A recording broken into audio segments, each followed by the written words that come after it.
this question, I think, is probably for Arnie. It's a question about the radius around the plant that would be of concern. And the person who asked the question, who I know is a parent in the district, was wondering, we have so we have Buchanan Verplank Elementary, that's 4,000 feet from the reactors. But within 2 miles, we have another elementary school and we have a high school. So you mentioned the rain out effect with the evaporated tritium, and then there's we have contaminated groundwater, and puddles of things, which presumably can get into dust. What is the radius around the plant that we as parents should be worrying about as it pertains to the elementary schools? Well, the events that I documented for Riverkeeper occurred when the plant was operating, but the tritium is still there. The amount of tritium that is evaporating out of the spent fuel pool now is less than during a refueling, but there's still perhaps 1,000 gallons a day that evaporates out and can go right up the stack. It's a river valley site, so a lot of that moisture buildup occurs in the evening and in the early morning hours, so that the moisture, if you have moisture on your windshield, the odds are that moisture contains tritium. So the net effect is, I would say, if you're in the river valley, 2 miles is not too far to up to the east and west. 2 miles is not out of the question. North and south as the river runs, I could say 5 or 6. That's a bit of a guess, but it's still significant. Thanks very much, Arnie. So another question: if our water is being sourced from elsewhere, can the tritium and other radioactive elements enter our homes? I just want to say that if your water is being sourced from elsewhere, how do you know there isn't a reactor that's affecting that water? I mean, one of the things I want to say today is that if there's one possible take home, it's let's prevent this from ever happening again. Why should there ever be another fuel pool built? Ever? I mean, I'm basically saying let's not do fission. And yes, that's what I'm saying. So if your water is being sourced, where is it being sourced from? What are the conditions in that area? Especially if you're thinking about sending it to this tritium to someplace like South Carolina, a lot of bottled water comes from South Carolina. Same with Florida. They have plenty of reactors there. So I wouldn't view that as a total answer. But in terms of radioactivity in the air, of course it gets in your home. The question is how much and how long it stays there. And, different people have different levels of vulnerability. We've been talking about that. You can use negative ion generators to drop some of the pollutants out of your home air. You can use a HEPA filter, which will help with some things, but not radioactive hydrogen. You can't trap it. That's what Arnie's been saying. Thank you, Mary. We did Maggie and I and Dr. Marco Kaltofen did a peer-reviewed report on the fire at the Woolsey site in California, and we found that was an old radioactive Santa Susana was the site of an old radioactive meltdown, and even 50 years later, as the Woolsey fire moved across that site, we were able to detect radiation that was deposited 9 miles away. So that the stuff moves with the wind and in the direction of the wind. It's on the site if you want to read a peer-reviewed technical report. Thank you. So I have a health question, and maybe Dr. Nolan, you want to take this one. It came up about the PCBs, and we're here talking about potential releases of radionuclides from Indian Point. We know that under Indian Point, there have been radioactive, not just tritiated water, but other radionuclides seeping into the groundwater under the plant for many, many, many years. We also, right in this area, right next door to Indian Point, downriver is a gypsum plant, and upriver is a paint factory, BASF chemical plant, and the trash incinerator that burns all the county's waste. So we have a gas pipeline with all of the emissions that come from fracked gas. We have a nuclear power plant, and we have 3 of the largest sources of industrial air pollution in the entire county, all within a matter of, I would say, 2 miles. We have PCBs in the river. We have et cetera. So can you say something about cumulative impacts? You know, because I don't want us to be thinking, there's a lot of variables here, obviously, but, you know, are these things going to be additive in the health effects that we should be fighting to prevent? There's good evidence to suggest that a lot of these compounds do have additive effects or even synergistic effects. That is, instead of getting 2 increments of harm and 2 increments of harm making 4, the compounds can interact in such ways that you actually get 6 or 8 or 10 times more. So it is really important that we begin to have these kinds of conversations and take actions that are based on them. Also, as you say, there are cumulative impacts. If you have a one-time exposure, it's not nearly as bad as if you have a continuing exposure every day. So that's the bad side, and that can scare people and freak them out. And in a way, we have to allow that, because it's that concern for our own well-being and the well-being of our communities that motivates us to take action. On the other hand, the Hudson River used to run with the different colors of the paints that came from the automakers that were building on the side of the river. And we figured out that we could stop that. We figured out that we can take actions that clean up the river. So we're at the place in our history as human communities where we need to stop using our water and our air as our sewers. This is a very simple public health message. We shouldn't need health experts and scientists to tell us that.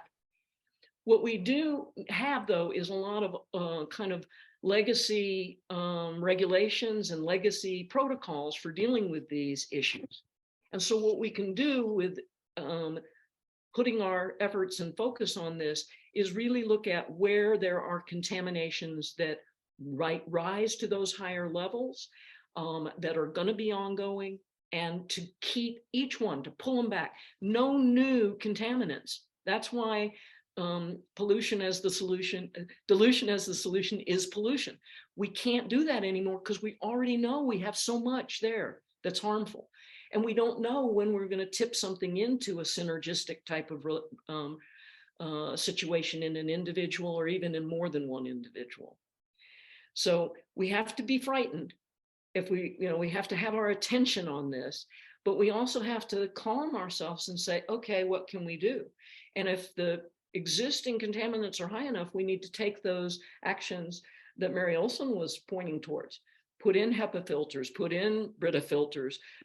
There are households that maybe should be doing that, but we have to go get that data, look at those populations as at risk. And these companies that have been benefiting from having the location that they have could pay for some of that to help get that information and let people know whether they are at a higher risk than normal, whether they need to take an individual action. But regardless of that, for the individuals, we've got to stop doing it at the public health level, at the population level. Thank you. Another question that someone put in, but I had jotted down a similar question. Every summer, Riverpool at Beacon sponsors its main fundraiser, a swim from Newburgh to Beacon.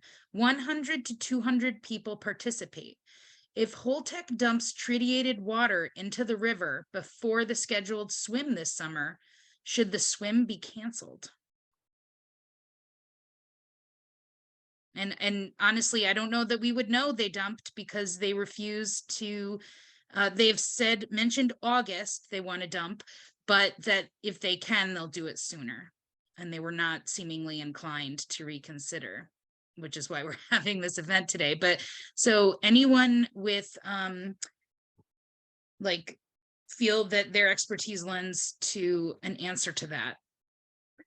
Well, I wouldn't go so far as to say I understand the community dynamics to render a judgment on what should happen or not happen.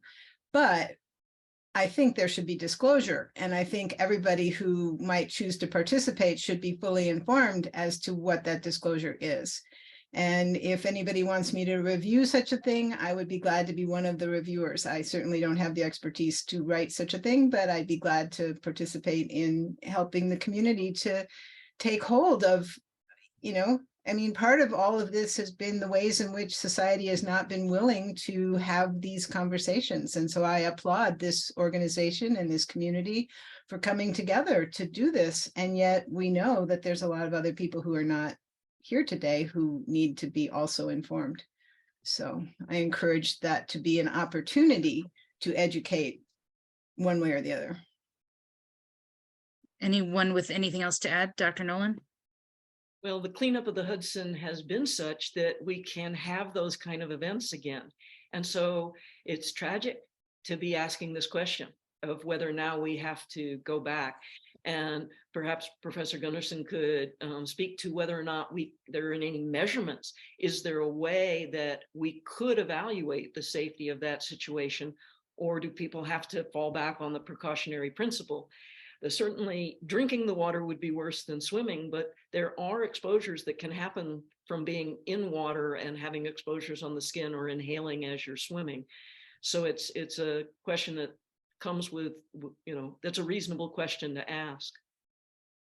It takes a day or two for the scientific devices to once the water has been collected, it takes a day or two for the material to be analyzed. That's how long the radiation detectors take to identify tritium. So, if you took a collection on the day of the race, you'd get the answer after everybody had gone home. If you took a sample 2 days before the race, they may have stopped the releases before then. So it's not something you can measure in real time. Yes, so this is not the kind of radiation that's picked up with a Geiger counter. So I remember in the lab, I've used radioactivity for experimental purposes in the lab, and we had to use a scintillation counter, they call it, to use a little filter paper, rub it where there might be contamination, keep track of every single tube and where you wiped, put it in the scintillation counter, get the measurements. If it found something, you had to go back to that spot and clean it, take another wipe, put it in another vial, put it in the machine, get the counts. And frankly, as a bench scientist, we have moved dramatically away from using radioactivity in any of our experiments because we're studying cancer, and knowing the safety steps that need to be put in place and how time consuming it is to use it responsibly and make sure you've cleaned everything up, there's no accidental exposures, et cetera. Really, a lot of the bench science is moving away from using radioactivity for those purposes and just finding other methods. So there are still a slew of questions that we're not going to get to answer, but there's a bunch on action items. And so out of respect for everyone's time, I want to go ahead and move to kind of do a wrap up, and then we are going to talk about action and what can we do as a community. So let me share my screen again with just some final notes. So take home lessons. Legal does not mean safe. Legal limits, especially when it comes to radiation, are based on outdated science, where a healthy white middle-aged male is the stereotypical model for looking at those health impacts. And we've heard that women and children do not fit that model. Legal limits are not just set based on public health. They're set based on kind of a social bargain that, you know, risk is necessary if we want these companies to operate, and we just need to have the society take on the burden of those health risks. So these are not limits that are set by based on public health alone. Radioactivity cannot be just filtered out of water willy-nilly, like the tritium can get into it can stay in the water, tritiated water. Feasible alternatives to dumping do exist. Holtec is motivated by profit and not public good. So they want to just dump into the river because that is the cheapest way. They don't want to be burdened with storing this on site. And once this water is dumped, we cannot undo it. And I really feel like for our elected officials on the call, imagine you could rewind the clock and you were at, you know, you had oversight of GE when they chose to just remove the dam and flood the Hudson River with PCBs and turn it into the largest Superfund site in the country. Would you let them? We could conceivably be at a point like that, where we are just choosing to dump an enormous bolus of contaminated water into the river, should we? And I guess one question, and then the final point is we must take action. And all the materials can be found on the website, grassrootsinfo.org/Indian Point Forum. And I do want to acknowledge, you know, our speakers were honest about the science we know and the science we don't. But, and maybe you all could just nod your heads for me. Do you know any community that regretted erring on the side of caution? No, I'm seeing head shakes of no. Do you know any pollutant, contaminant that the EPA studied further and said, oh, this is totally safe, let's just lower the limits of what's acceptable? There's no harms here. I'm seeing, again, some head shakes. So, you know, the argument against erring on the side of caution is profits for Holtec and not science. Okay, so what are we going to do? Here's your action items. You can take a picture with your phone. You can take a screen cap.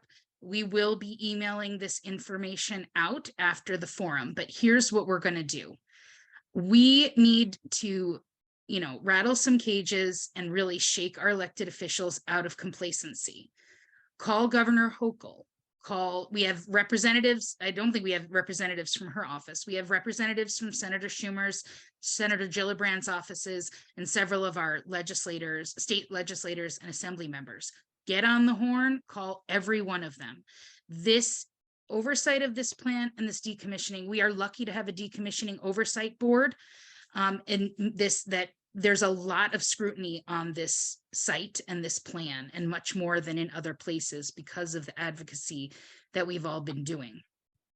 But there's an alphabet soup: NRC, DOB, EPA, DEC, all these different agencies that like to do a lot of not me finger pointing to indicate that some other agency is responsible, or we don't have oversight over that, and we only look at radioactivity. We look at everything but radioactivity, so we can't say, and all of this. We need to cut through all of that and tell our elected officials, we're tired of hearing this is not your purview, your responsibility. Protect our health.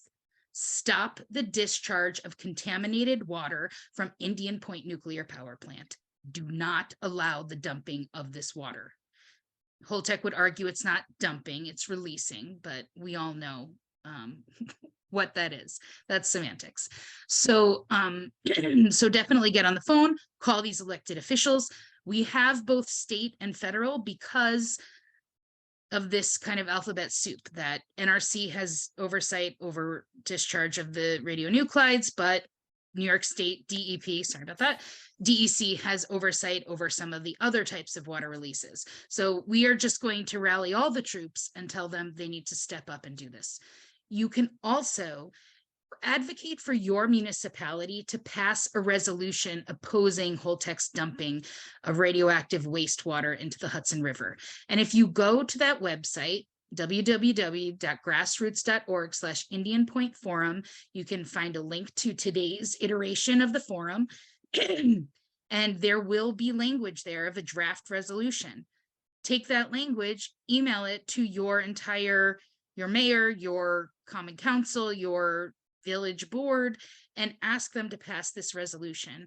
And when they've done it, to send it to all of our federal electeds, all the members of that decommissioning oversight board, the Nuclear Regulatory Commission, the governor, and everyone else, to show that your community will not accept this, that we demand that our health and safety and our environment be prioritized over Holtec's profits when it comes to this.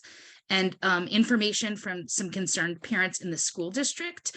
If you are worried about the impacts on your children and the lack of action of the Decommissioning Oversight Board and the school district, reach out to the New York State Commissioner of Education, Dr. Betty Rosa, and her contact info is there. Alert the Department of Education to what is happening at this school and their need to get involved, and perhaps they can cut through some of this bureaucracy.